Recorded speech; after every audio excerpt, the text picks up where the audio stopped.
Okay. Thanks everybody for coming. We're gonna get started now. So this is gonna be our last and final workshop. So thanks for coming to all three. And then after this workshop, we'll be having projects, and then we'll talk a little bit more about how you guys can get involved with that. And so how like this workshop is gonna be set up. I'm gonna kind of talk through the theory of what we're gonna do, and also you have code. So if you look at the email that was sent, we sent you like 3 emails. Sorry about that, but if you look at the emails, any one of those emails, you'll find a link to a Google Colab notebook. So if you remember the last workshop we did, Grace went through a Google Colab notebook, and it will kind of be the same thing. It will have all the code written out, and so you guys can run the cells and follow along. So we'll be talking through the theory, and then I will be explaining the code. And I'm gonna be switching between like the slideshow and my iPad. So hopefully that works out all well. So yeah. So I'm just gonna do a quick overview as to what we've been doing these past 3 workshops and what this one is. So if you remember this kind of graphic we showed in our very first workshop, this is kind of the general framework or pipeline of all brain-computer interfaces or brain-machine interfaces. So first of all, you obviously have the brain, and you get to choose various areas of the brain that you want to record from. And the recording modalities and technologies that you can use can range from anything from EEG to which has good like kind of spatial resolution or good temporal resolution, poor spatial resolution. You can have things recording neuron on the neuron level, like the microelectrode arrays. And from that, you extract signals that you can then pre-process. So when it comes to an EEG, we talked about like local field potential. So you're recording signals from a large population of neurons.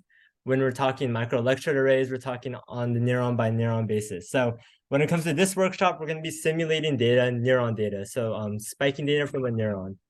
And I'll talk a little bit more about it.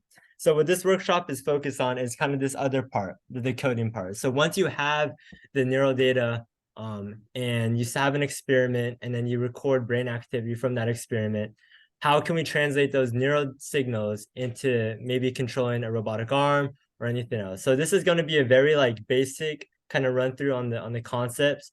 When it comes to code, so if you have familiarity with Python or programming of any sort, then this code will be pretty similar or pretty easy to read through. But if you don't, we're hoping that I can just talk you through it, and learning the Python and learning the syntax and whatnot, that can be something you do on your own time.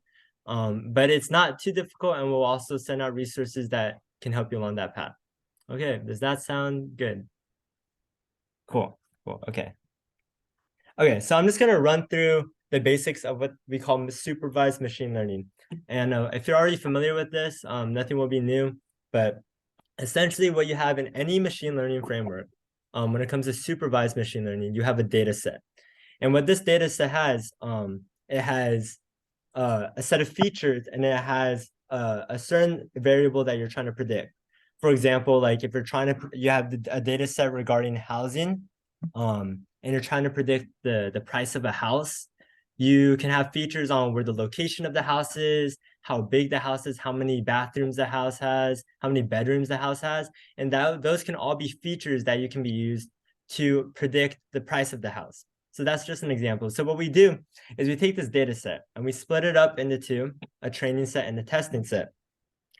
In our case, since we're dealing with neural data, what we have is our neural data, and then we're trying to predict the behavior. So say you have a monkey. So I'll be using a lot of monkey analogies, but say you have a monkey that has is choosing between 2 options, and you're recording brain signals from there. So what you want to do is you want to predict which option they choose based on just their neural signals alone. So you have neural data, you have their true behavior, and then you train a machine learning model on that.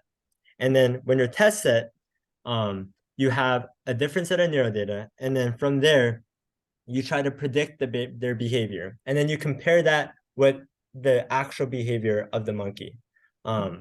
So in the case of where the monkey is like making a binary decision, like say they're presented with a banana or like an apple, and they choose the banana some trials, and they choose the apple the other trials, and you're recording their neural signals as they make that decision process. Your machine learning model is going to try to learn which neural signals correlate with which choice, and then you're going to give it a new set of neural signals, and then you're going to say, okay, machine learning model, make your best decision, and then let's see how accurate you are.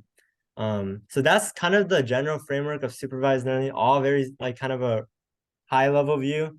When it comes to another sort of machine learning, using machine learning for online decoding, and what that basically means is that you have a data set, and again, you have neural data, and then you have the behavior, and then you train a machine learning model. And then what you do is you record real time. So if you were in the EMG workshop, an example could be like when you're actually recording your muscles in real time, like flexing your muscles, that's what that real time recorded neural data is. And then from there, you feed that into the machine learning model, and the machine learning model makes a prediction as to your intention in real time. So does anybody have questions on that? I don't know if that was super clear. Okay. Yeah, so essentially what I'm just trying to show with this graphic is if you look at the last one, in this workshop, we're going to be doing more of this, where it's like we have a data set, we're working with a data set, and we're just trying to like make a machine learning model and then evaluating the accuracy of that machine learning model. But something that we would be wanting to do for the project is that we want to train a machine learning model, and then that machine learning model in real time is making predictions. So in case if we're controlling a wheelchair, say that we were wanting to control whether the wheelchair moves left or right, we would be in real time recording our muscle activity, recording EEG activity. And then the machine learning model would be making predictions in real time, whether I'm trying to make the wheelchair turn left or the wheelchair turn right based on my muscle or EEG activity. So that's like kind of the subtle nuance in this. Does that make sense? Yeah. In the second model, does it have to get better? Does it get better over time since you have more data, or does it just have a set amount of starting training? So it depends on how you train the model. So you could, one option, which is not a very good option, but one option is that you can train it once, and after it's been trained, you just use that model continuously. But another thing is the thing about brain-computer interfaces is like a period of calibration that you have to do, because each individual is different. You can't just use the same machine learning model or machine learning decoder for every individual and expect like the same result. So like the way that maybe your brain signals are a little bit different than my brain signals. So a machine learning model that would work for you wouldn't necessarily be able to decode my intentions per se. So and then additionally, like as you use the machine learning or BCI more and more, you're beginning to learn how you interact with the BCI. So as a result, the machine learning model, I was trained on old data, but now you've learned and now your neural signals are like adapting. So that kind of neuroplasticity, how your brain signals are changing over time, you have to update the machine learning model and update its parameters to learn how to decode your neural signals to your desired behavior. So to answer your question, in this framework, it's more of a, since we're trying to decode in real time, we're not trying to look back at a fixed data set. We're trying to decode in real time. We can update the machine learning model to be more accurate as you change, as your environment changes. Does that answer your question? Okay. This model is used to like make predictions, right? Right. Kind of like, what's the point of those predictions? Are they used for anything further or? Yeah, okay, so that's a good question. So those predictions, and I think there's one more part. So then the model makes predictions, and based on those predictions, you can then control anything. So let's say I have a model that decodes whether I am, for example, a prosthetic hand, whether I am clenching my fist or I'm like moving my fist to the right or moving my wrist to the right. Based on that, it can then decode if, okay, I want, whenever I'm clenching my fist, let's have the robotic hand clench its fist. Whenever I'm moving my hand to the right, let's have the robotic hand move to the right. And so you can basically map whatever prediction to like an external device. And so this can be generalized. Let's say that, so in the case of the wheelchair, what we want to do is we want to have an EMG sensor and put it on our forearm. And whenever I'm moving my hand to the left, I want the wheelchair to move to the left. And when I move my hand to the right, I want the wheelchair to move to the right. And so that's your mapping kind of the predicted behavior. And I'm using behavior in a very general term. Behavior can be anything from like which direction I move my hand to which decision I make to like whatever. I'm mapping that behavior to maybe like how a machine or external device moves around. Does that make sense? Okay. Okay, cool. Sorry. Okay, so that's that. So now we're gonna move on to the Jupyter notebook. So if you, I'm gonna go ahead and clear all outputs. Okay, so if you go ahead and look at the link that we sent, I'm gonna be talking about, so this is a lot of code, but I'll kind of break it up and explain what exactly is going on. So just to note that when we're running through this workshop, in this particular workshop, this is not the kind of pipeline we're looking at necessarily. We're more looking at this pipeline, where we're not real-time decoding anything, but the same principles can be applied to real-time decoding and real-time control of an external device, like a computer cursor or like a drone or like a wheelchair with EEG or EMG signals. So just as an outline, we're going to be going over just the first 3 points in this notebook. But if you're curious, you guys have the code for this, so you can run and you can see they apply a recurrent neural network, which is a deep learning network for decoding purposes. So they use it for this data set that we're going to be talking about. So okay. So how many of you are familiar with Python, just for reference? Okay. Okay, cool. So if you're not, that's fine. I'm just gonna be making some like references to Python libraries and whatnot. And if you're already familiar with this stuff, it's gonna be pretty basic in review, but hopefully there's some stuff you can get out of it.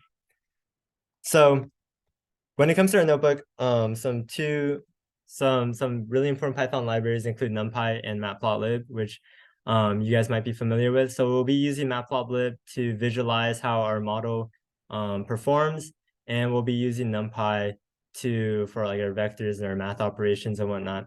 So it's pretty standard in this kind of stuff. So you can do that and run the first cell. And so this second cell, I'm actually going to move over to my iPad to actually talk about what it is we're actually doing. So give me 1 second. This might be a little bit of a hassle because I'm going to be switching from my iPad to the computer, the iPad.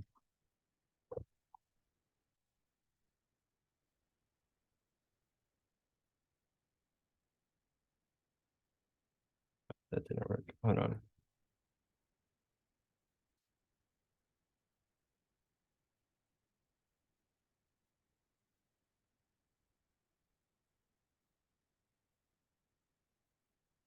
So if you guys remember on the slide, we talked about having a data set. And so in this particular workshop, we're going to be simulating our data. There's also, if you scroll down in a notebook, there's also a way to get actual neural physiological data, but I'll kind of explain how this data set is set up. So let's take this case. So let's say we're all like scientists at Hopkins, right? And then we find ourselves in a lab, and so we have a monkey. That's a bad monkey, hold on. So that's our monkey, right? And so this monkey, the experiment we're trying to do is we're trying to see if we can predict what choice the monkey is going to make just based on reading the neural signals. So the monkey has either the choice of clicking the red button, which has a 0 on it, or the blue button, which has a 1 on it. Okay. And what we're doing is, so this is the experiment. The monkey is just choosing these buttons. And we have this micro electrode array. I apologize for my illustrations if they're bad, but we have a micro electrode array, and we're going to put that into the monkey's brain.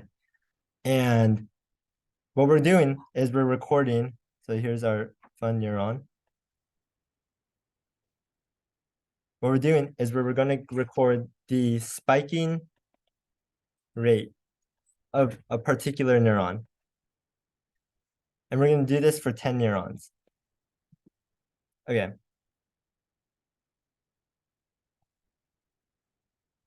So this is kind of like the kind of experimental setup. And the reason I'm kind of going through this is because when we actually walk through the simulated data, this is going to be the data set we're going to be using moving forward. So this monkey has two decisions to make: either press the red button, 0, press the 1 button, the blue button, 1. And we're recording the spiking rate. And the spiking rate is just like however time a neuron fires within a certain window. So if you can pretend these dashes are like spikes of a neuron, we're recording the spiking rate of a particular neuron, and we're doing that for 10 neurons. So then we're going to do this 250 times. So we're doing this trial 250 times. So this poor monkey has to make this decision for 250 times. And so this is how the data is going to be set up moving forward. So we'll have a data structure that's number of trials by number of neurons by number of time bins. And so what this time bins is that when we have the duration of the experiment, say this is the duration of the experiment time, and then as this monkey is doing this experiment, we're recording a neuron. So in this case, it's one particular neuron, and say this neuron is like spiking. We're recording these spikes. So a time bin would be like, and then we would segment this kind of experiment into time bins.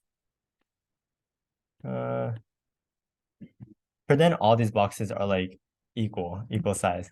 But does that make sense what we're doing? For each trial, this monkey's making the decision, and recording the spiking rate for 10 for one particular neuron, and there's 10 total neurons that we're recording. Okay. Any questions on this? Okay, cool. Awesome. All right, I'm gonna move back to my computer.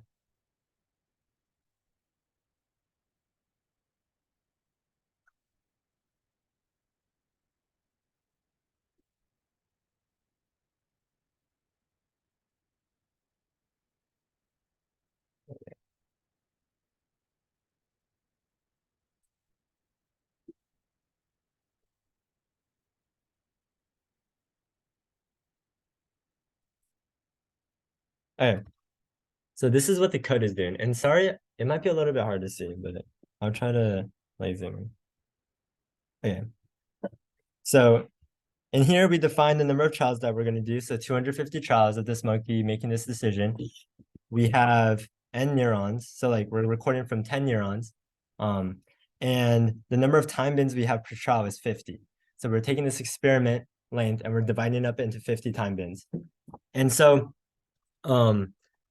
what this code function does is that it simulates whenever the monkeys what decision they're making. So I won't go into like the really deep specifics, but from a binomial distribution, decisions is like a random variable. And so either decision 50% of the time, the monkey chooses option 0, and which is the red button. And then the other 50% of the time, the monkey chooses option 1, which is the blue button.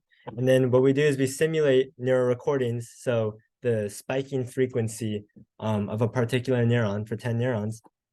And then what this, we can dive into this a little bit more, but you'll see what this code actually does in a later cell. And so we then generate, this line generates both the neural recordings and the decision that the monkey makes. So neural recordings, again, is the spiking frequency of a neuron across 250 trials and an experiment of 50 time bins.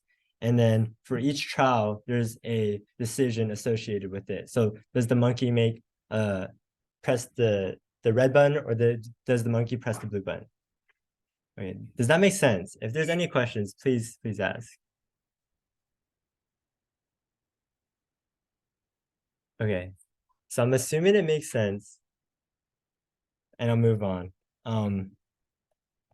So this is with this code. If anything, all you have to do is we have a data set with neural recordings and the behavior that the monkey makes. And now from the neural recordings, we're going to see if we can make a machine learning model that can predict the behavior that the monkey makes. So what we're going to do is we're going to plot. And so this is an important thing when it comes to data science, when it comes to computational neuroscience, visualizing your data. So what each line represents is each line represents a trial that the monkey does. And so the line represents, you can see on the, you can see on the y-axis, there's the spiking rate of a particular, the average spiking rate across 10 neurons. And the on the x-axis is the duration of the experiment. So in this case, it's like 500 milliseconds. If you remember, there's 50 time bins. So each time bin is around 10 milliseconds. If that makes sense. And so, yes, each line denotes a particular trial, and it's how the spiking rate of a neuron, of the average spiking rates of all the neurons progresses during the duration of the experiment. Yeah. Why do you like start at the same? Yeah, so that's how we simulate the data. So I can go into that more, but we first say the mean rate is, we set it as 25 here. So mean rate equals 25. And if you look here, that they all start relatively around 25 more or less, right? And so what we do is, from there, how we simulate the data is we take a number, and like a random number, and then multiply it by like a noise variance constant, add that to the mean rate. And so that's how the signal fluctuates over time. It's just a matter of how we simulate the data, but it's like an arbitrary choice. If you were to look at Yeah, so this is simulated data, which is not actually like neural. So it doesn't necessarily have like a neuroscience like backing. But the reason why you would want to work with simulated data, because when I was like first learning about this, I was kind of confused. It's like, what's the point of simulated data, not just real data? So this is more of like a computational neuroscience tangent. But one of the challenges when it comes to neuroscience is it's really hard to know what the ground truth is. So you can perform a data analysis and whatnot on your neural data, but you don't know if like what the results you're getting are actually like truly reflective of like the neural processes that are happening. And so what simulated data allows you to do is you know what the ground truth is supposed to be because you simulated the data. You know everything there is to know about this data set because it's like you simulated it. And so when you apply particular data analyses, whether it be dimensionality reduction, so I'm gonna be throwing out like a lot of like words. It's okay if they don't make sense. But like dimensionality reduction, or applying like a machine learning model, or analyzing the coefficients of machine learning model and try to interpret those. It's you know what to expect essentially out of simulated data. And when we're going through this notebook, hopefully I can get to some like observations you can see. Does that answer your question? Okay, cool. So yeah, so that's why we're doing the simulated data. Okay. So one thing we want to do is, okay, we have all this data. We want to visualize it in a way that's like meaningful. So if we run this cell, what this cell is doing is that, or maybe I'll go through what the cell is doing first, but what this cell is doing is saying, okay, all the trials where the monkey chose decision 0, let's average the neural activity and let's see how the neural activity progresses over time. And all the trials where the monkey makes decision 1, let's average the neural activity and see what the neural activity looks over time. So then what we can see is we can see, okay, this is really interesting. When the monkey chooses choice 0, the spiking rate over time, it like decreases. And when the monkey is choosing decision number 1, this spiking rate over time, it increases. So that's important to know because with that information, we can then distinguish whether or not, we can essentially predict whether the monkey is going to make decision number 0 or decision number 1 based on just the neural data. So just based on the neural signals. And so when we run this through the machine learning pipeline, hopefully this makes more sense as to why this is important. So this is when we now visualize the data. We have a good intuition as to what's happening. Okay, we expect when the monkey is going to make a particular decision, we can predict how the monkey is going to make the decision based on how we observe the spiking rate change over time. So now we're going to go on to actually train the machine learning model. And so this part of the workshop is more like machine learning-esque. And so these kind of concepts are generalized to any machine learning problem that you might work on, not only with neural data. So this library that we're going to be using is called scikit-learn, and it's really popular when it comes to machine learning applications. And so you'll be using it a lot if this is something that you're interested in. So I kind of go over the theory. So I'm going to switch over to my iPad. I'm going to go over the theory as to what this model is actually doing. Because when it comes to the code, it's actually not very complicated. You call a couple lines from the scikit-learning model, scikit-learning library, and then you have a decoding train, and it can be pretty anticlimactic. But I think the real interest lies is like behind the math, if that's what you're interested in, which is arguable. But I will kind of go through. So the first model that we'll be using is linear regression, and I guarantee it's something you guys are all familiar with it. Because if you ever take like physics lab or whatever, kind of doing that Excel chart and then that line of best fit, that's effectively like linear regression. And so it might sound really lame, but it's actually kind of important. So our model that we're going to be first training the data is, so we've all seen this equation, right? We're given an input X and we're trying to input Y. And then what our machine learning model tries to do is tries to learn these parameters, what A and B should be. Oh, I'm not sharing. I'm sorry. I'm not sharing my screen.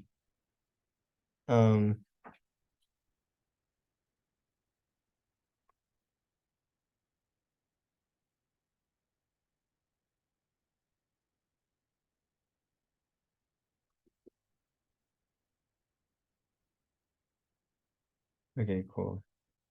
My bad. Okay. So we've all seen this equation before, right?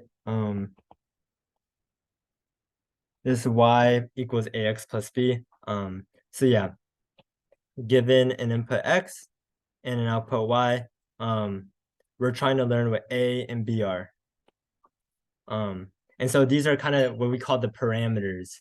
And so this is for the one-dimensional case. And what that basically means is that x is not a vector, it's just an integer. So if you take in linear algebra or calc 3, these might be words you know. If not, you can just think of like a vector as like a collection of numbers. And like an integer is just obviously just like one number or whatever. So this is for the one-dimensional case. And so we try to learn what value A and B should be based on a set of X's and a set of Y's.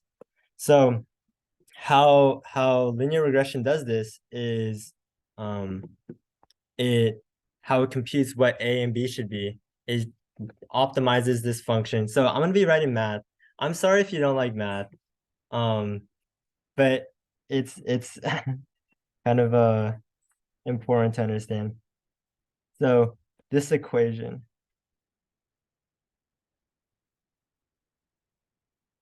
And I'll draw. And I'll show you what I exactly mean by this.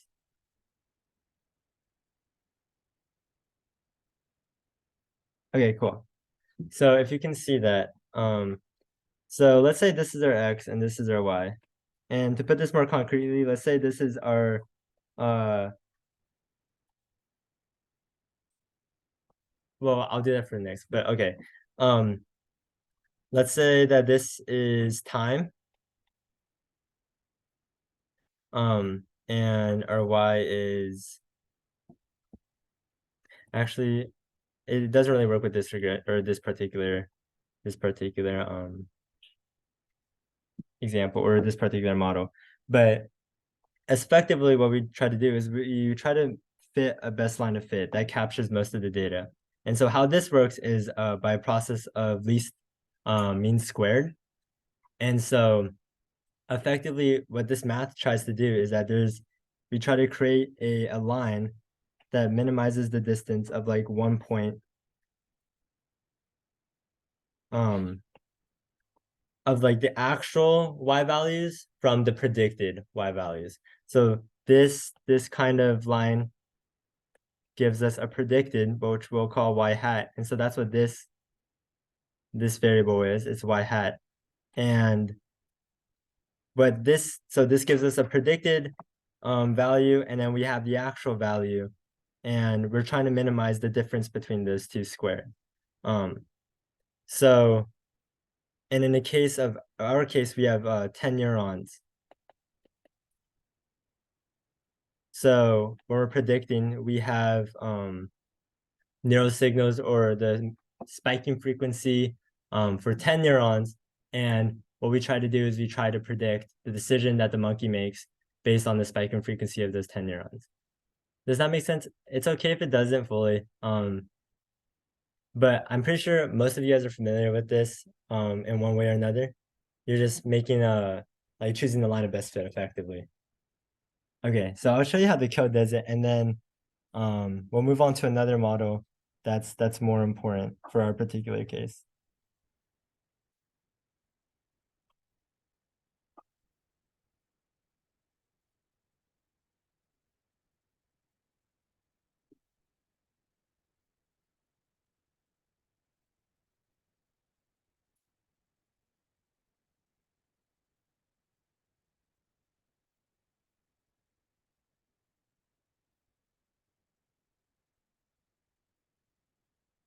Okay, so this is where the code. So you can train this model in 3 lines, or actually 2 lines. So this is we reshape our data, and so I'll dive into that a little bit more, what it actually means to reshape our data. But essentially, this is when we're creating a model and we're feeding it the neural data, and we're going to try to have it predict the behavior data. So if you remember from this slide, this is the step we're doing. The neural data is going to the machine learning model, and the behavior of the monkey, which decision they're about to make, is going into the machine learning model. So then the machine learning model is trying to find a like connection between neural data and the behavior of the monkey. So this is the step we're doing right now. So X represents the neural data. So this is how we define it. This linear model is just a class that we call from the scikit-learn library. And so if you're familiar with Python, maybe that makes sense. It's okay if it doesn't. And then what we do is that we train the machine learning model to find a relationship between neural data and the behavior of the monkey. Does that make sense? From just a high-level overview, what this basically means is that in this step, the machine learning model is being trained. So if we run this, and then R2 is this, and this is great, right? I mean, we have a accuracy of 100%. We know everything that there is to know about neuroscience, and we're basically done here. Not really. And so this is where it comes to another concept called overfitting. So what we have, if this is a good image of it too. So you have these blue points are your data in your representation. And so in the black line is your model. So the desired output is, okay, in this particular data set, if we have a mathematical model like this, it can make generally accurate predictions about what the true label should be or what the true behavior should be. But it's not going to be 100% accurate, but it's going to be like close enough where it's being used to make useful predictions. But what this overfitting does is this overfitting, it's getting 100% accuracy. Everything is like right on point. Like the line is going through all the blue dots. But the bad thing is like, okay, what if we place like a dot right there, right? Like is the model going to be able to generalize and make a prediction that's close to that? And the answer is like no. And so what we'll see is that, okay, let's do this whole experiment again with a new monkey. Or actually it doesn't have to be a new monkey. It can be the same monkey, like on a different day or something. And then let's run the model again. And okay, we get like a horrible accuracy. So R squared is just like a metric you can use to define the accuracy of the model. And this accuracy is basically almost 0%. Or maybe it's like 1%, but And so that's a problem because that's not like useful. If you were trying to implement this into a BCI, it's not going to be able to make any useful predictions to be able to control anything. So that's a problem. And so this is a problem not only because of overfitting, but also because of the model we use. So linear regression, if you remember, it's like that line. What that line is, it's trying to predict a continuous variable. So in our decision, our behavior we're trying to predict is binary. It's either 0 or it's 1. It's a classification task essentially. And what that basically means is that we're trying to predict the trials that are where the monkey predicts a 0, or sorry, when the monkey makes a choice of like what we call 0, and then trying to predict the trials where the monkey makes a choice of 1. And so that's a classification task, but the model that we try to use to predict that what decision the monkey makes, it's predicting a continuous variable. So anything that ranges from 0 to 1. So it could be like 0.5, but making a choice of 0.5 doesn't make any sense. Like, what does it mean to make a choice of 0.5? So that's also a problem. The model that we use wasn't the best model to use. So now we're going to move on to another model that's also relatively simplistic, called logistic regression. And I'll move over to the iPad. I've kind of have a decent amount to go through, so I'll kind of like run through it relatively quickly. But if you're interested in the specifics on how the math works, that there's great resources online. So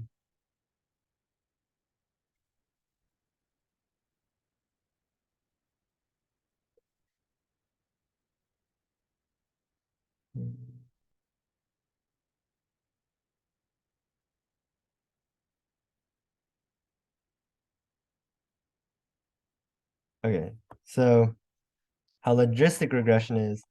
So if you remember our linear regression, y of x equals ax plus b, this is going to shoot out a value, a continuous variable given x. But what our logistic regression does is going to give us a probability that ranges from 0 to 1.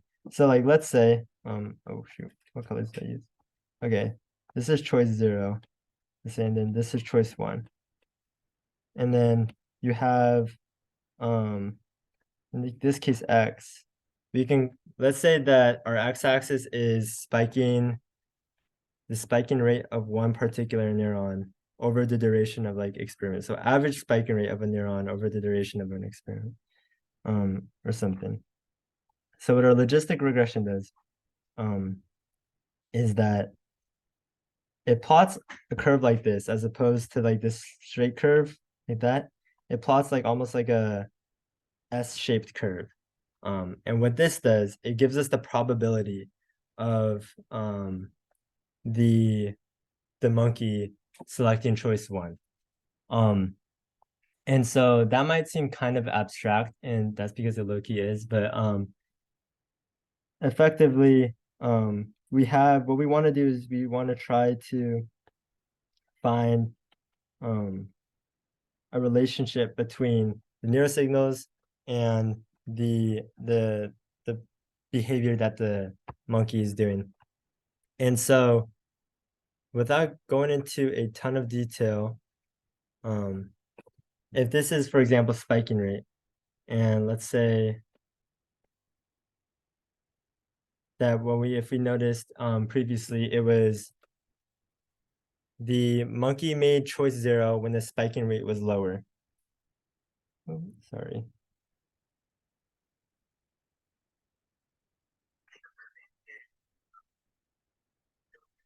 So when the spiking rate was lower, the monkey made choice 0.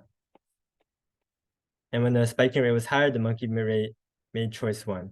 So this is just kind of a representation of what the math is actually going on, what's going on under the hood, so to speak. And so this is basic. And if you're interested how the parameters of this model are fitted, it tries to optimize something called maximum likelihood estimation. And since we don't have a ton of time, I won't go into it, but effectively, this is the kind of function that it tries to do. So effectively, it tries to make the most accurate mathematical function that will map like spiking rate to a particular monkey behavior. Does that make sense? More or less? Okay. Okay. Okay, so we'll move on to the code now.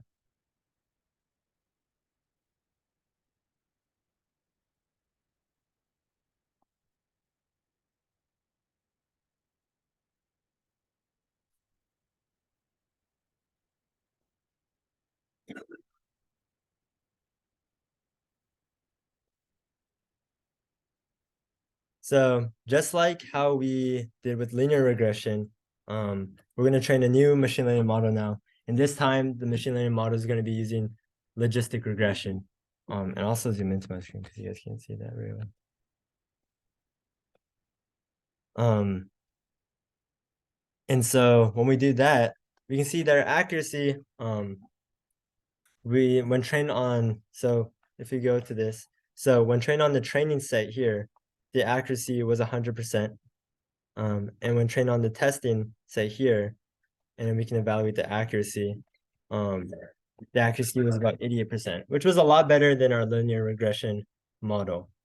And so this is just like a very basic like way of fitting a machine learning model to neural data to predict a monkey's decision. And so again, it's like a little bit anticlimactic because like we only wrote like 4 lines of code with the thanks of scikit-learn, but what's really happening is going under the hood and seeing how the math works and seeing how the parameters are being decided. And so how this relates to something more practical or more concrete maybe is that let's say we have an EMG sensor that we're putting on our forearm, and we want to only make 2 decisions or 2 predictions, whether I'm moving my hand left or whether I'm moving my hand right. And so effectively, we can use a model like this, like logistic regression, record my muscle activity, and have labels as to like, okay, trials where I move my left arm left, this is what my muscle activity looked like. Trials when I move my arm right, this is what my muscle activity looked like. Okay, machine learning model, figure out the distinction or figure out the relationship. And then I want to give you a new muscle activity. And you're going to try to predict whether I move my hand left or right. And when I move my hand left, I want the car or like the wheelchair to move left. And when I move my hand right, I want the wheelchair to move right. And so the logistic regression is like, okay, I'm going to try to learn the relationship and try to make a decision. And so that can be effectively done with the kind of concepts and core principles outlined here. So, and you can obviously move on to more nuanced and more complex machine learning models or deep learning models. And that's something to look forward further into. But this is kind of like the kind of pipeline. And so what's really interesting is, okay, from a scientific standpoint, we might want to say, let's see if we can see the relationship, like how does this model actually make its prediction? And so when we apply here, we're generated with this visualization. And to interpret this visualization, effectively, it's like what the colors correspond to are the coefficients of the mathematical function of the model. And so this is like neuron, like, so this is from neuron, like there's 10 neurons. So neuron, this starts from 0, 1, 2, 3, but this is effectively like the first neuron, the second neuron, the third neuron, down to the 10th neuron. And how can we take information from each particular neuron to be used to predict the monkey's decision? And so what the coefficients do is that, okay, when this neuron is more active, then it's likely that the monkey is going to make a decision of is going to hit the blue button, or it's going to make a decision of 1. When this neuron is more active, it's likely that the monkey is going to make a decision of hit the red button, or like the decision of 0. So that's what the coefficients allow us to do. For each particular time step, what's like the weight that the model gives the neuron, and yeah. does anybody have any questions? Yeah. But when you add up, what do you do with all those little pixels that represent coefficients? Do you just add them up and then they represent like the final decision? So those coefficients, so this is just a way of visualization. You don't necessarily add up the coefficients. And then so this is like a detail that I glossed over that I can go back to now. So when we go up here to this reshape, what we effectively do is that, oh, sorry, not reshape. So this the matrix, if you've taken linear algebra, the matrix of this x variable is 250 by 500. So that's 250 trials in 500 kind of columns. And what that 500 is the 50 time bins times the 10 neurons. So that's why we get that 500. So what the coefficients are is that effectively what we do is like we record the monkey's brain neuron activity for the entire duration of the experiment, and using all that information from the experiment, we try to make a prediction as to what what button the monkey's going to press. So when it comes down to the coefficients, we're not necessarily adding any of the coefficients. Those coefficients each have their own respective weight, and then multiplying and those weights give each like neuron activity at a particular time, how much influence they have on predicting whether the monkey is going to make a bet of, sorry, not a bet, a decision of 0 or a decision of 1. Does that make sense? It's a little bit But it's more like those are just, you know, the really, really red one on the right appears in a future test, then it's gonna be weighted high for predicting this this one thing occurring as opposed to the other. right. If we say like in this case like neuron, like what is this, neuron 3, if it's like has high activity towards the end of the experiment, is the model is going to be more inclined to say, okay, neuron 3, okay, the monkey's going to predict or the monkey's going to hit the red button now, as opposed to like on this side, if neuron 3 is more active in the beginning compared to the end, then the model is going to say, okay, the monkey's going to hit the blue button. And that's kind of what you see here. When it's beginning, when the spiking rate is higher at the beginning than towards the end, the monkey chooses the blue button. When the neuron activity is higher towards the end versus the beginning, the monkey's going to choose the red button. And so that's what you kind of see here.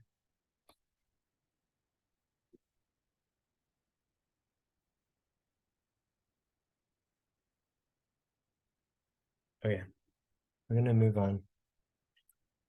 And so this is another machine learning technique called cross-validation that so when going up to this step, when we're splitting our data into a training set and a testing set, how we divide up our data is actually kind of important, because if we take 80% of the data and make that our training set and 20% of the data making our testing set, what we've effectively done is we've cut down the amount of data that the machine learning model is going to be learning the representation of neural data to behavioral data.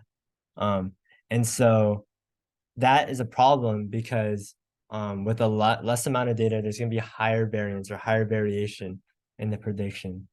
So what we do in cross-validation is, and I'll switch over to my iPad, but what we do in cross-validation is that we change up the way that the testing or the data set is split up into training and testing. And so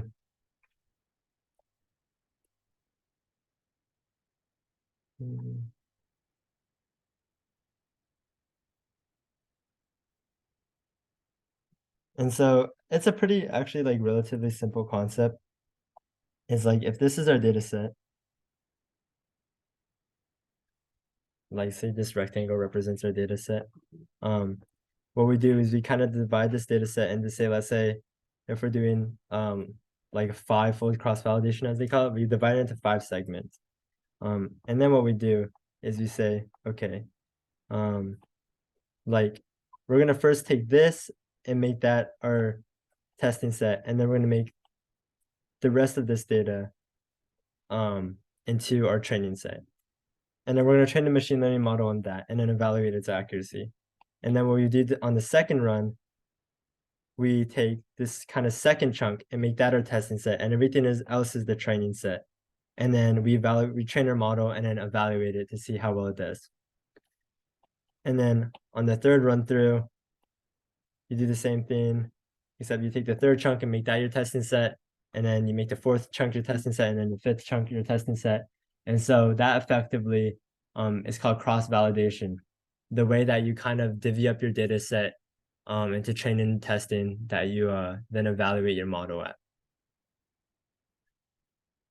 Okay, cool.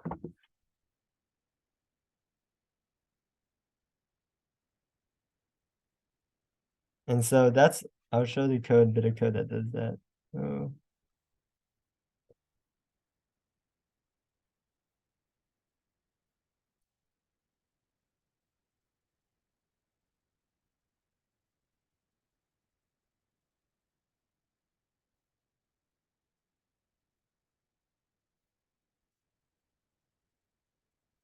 So that's what effectively this kind of second chunk does. Is it divides up the training set and validation set. So then instead of testing set, they call it the validation set. So that's what it does. That's what this cell does. So as you can see, like the number of trials times that by 0.8, get yourself 80%. Takes the first 80%, makes that your training data. Takes the last 20%, makes that your validation data. And then they train a logistic regression model. So same thing we did before. So and then right here, they use the k-fold, so the 5-fold, as they call it, cross-validation, and from there they generate a series of training sets and validation sets, like we were talking about on when I was drawing it on my iPad, a series of training sets and validation sets that the machine learning model can learn from. And then what you do is you take what's the average performance of the machine learning model based on each respective training set and validation set. So that's what they do here. And this line of code is effectively so the mean validation accuracy is 87.6%. And how it generates this number, again, it like divvies up the data set and the training and testing in different ways, and then it trains the model and then sees what's the average performance of the model. Okay. I'm going to, let's see. This is another detail called regularization. Does anybody have questions now? I understand this is kind of just like watching me talk and like run cells and like draw my like little iPad. So it's not super engaging, I understand. But I think the purpose of this is not to get you, it's really hard to just like tell you how to do this. I think the purpose of this is kind of just introduce you to some of the main concepts, like kind of like this workflow of like breaking your data set into two things and training machine learning model and whatnot. When I originally started trying to learn this, I found this stuff like extraordinarily boring. Because it's just like literally running like 3 lines of code, and it feels like I'm just kind of guessing. And low-key, a little bit of it is like kind of just mixing like whatever models work best, and seeing what gives you the highest number.